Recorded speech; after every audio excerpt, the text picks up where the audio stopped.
This is the story of the Christmas that changed her. Not with chaos, but with boundaries, discipline, and joy.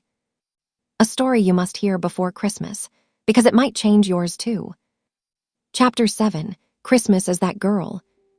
Christmas used to arrive heavy, wrapped in expectation, pressed tight with obligation.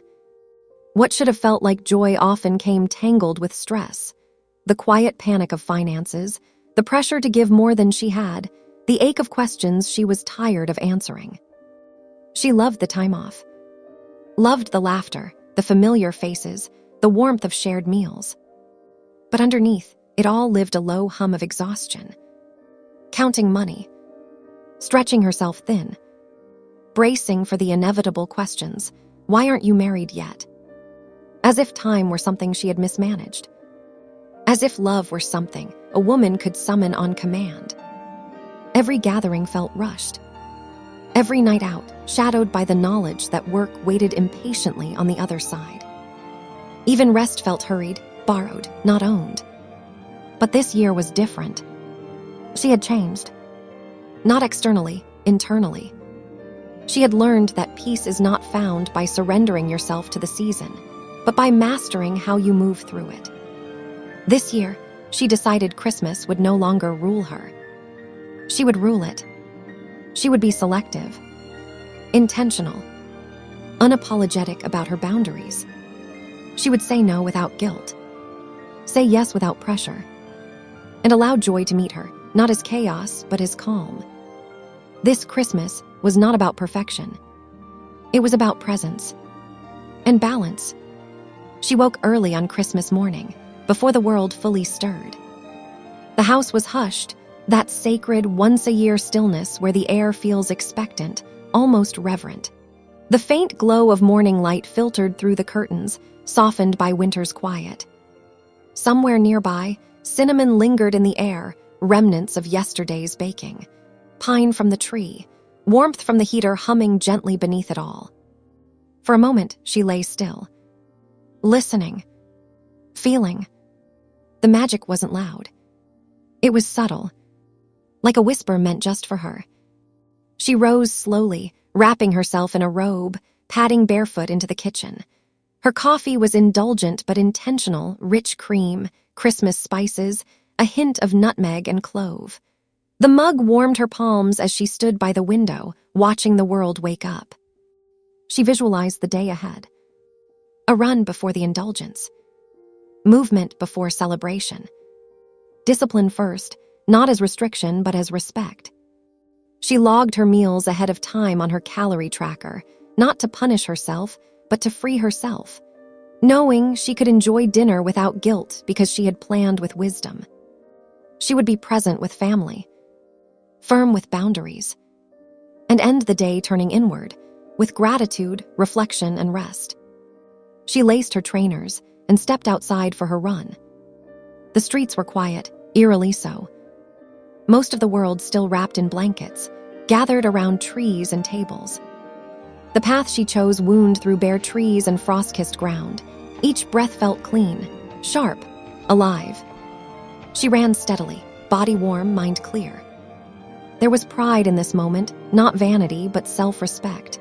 She had chosen herself first, and because of that, she could give freely later. Back home, she showered, skin tingling, muscles loose. She moved into the kitchen again, this time to prepare her contribution. A dish made with care, measured, savored, chosen not for approval but for love. Then came her outfit. Elegant, comfortable, feminine without effort. She dressed like a woman who knew who she was. The family home welcomed her with warmth the moment she stepped inside. Laughter spilled through the rooms. The scent of food wrapped around her like an embrace. Her mother and sister moved instinctively in the kitchen, shoulders brushing, hands busy. Her brother and cousins were sprawled in the living room, controllers in hand, shouting and laughing. The younger ones darted around the tree, eyes wide, inspecting packages with barely contained excitement. The house felt alive. Her heart filled. This was what mattered. Dinner arrived in abundance. Golden, moist turkey. Crisp potatoes, seasoned deeply. Garlic Brussels sprouts, softened just enough. Mac and cheese rich and indulgent.